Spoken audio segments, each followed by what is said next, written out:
Friends, चलो आज के बानाई একটা ইয়াম্মি খুব সুন্দর ময়দা ছাড়া কেক। তার জন্য আমরা নেব দুধ, চিনি আর সুজি একসাথে। আমি আগেই করে রেখেছি, ভিডিওটা তখন করা হয়নি, তো আমি করে 15 মিনিটের মতো ঢাকা দিয়ে রেখেছিলাম। আর তার সাথে আমার লাগবে হলো মিল্ক পাউডার আর কর্নফ্লাওয়ার আর হচ্ছে বাদাম, আমন্ড আর ঘি। চলো স্টার্ট করি। আমি সুজিটা দিয়ে রেখেছি, এর মধ্যে আমি তার সাথে অ্যাড করব মিল্ক পাউডার, আমন্ড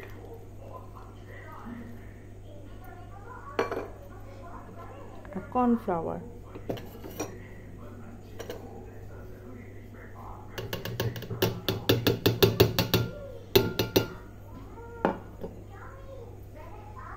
এবার আমি মিক্সিতে মিক্স করে নেব।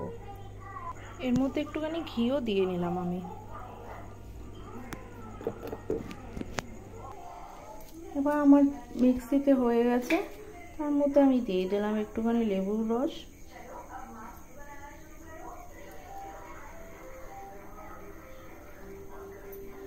আর তার মধ্যে আমি আরেকটু দিয়ে দেব বেকিং পাউডার।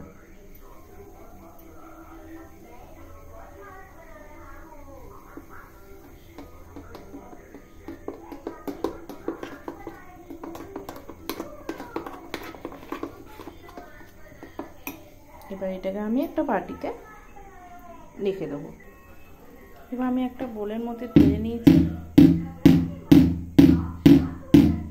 ভালো করে এটাকে ঢাকিয়ে নেব যাতে এর মধ্যে বসে যায়।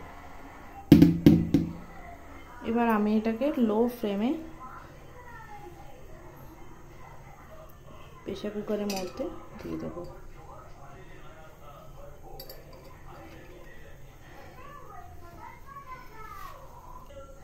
এবার এটাকে আমি লো ফ্লেমে 45 মিনিট রেখে দেবো।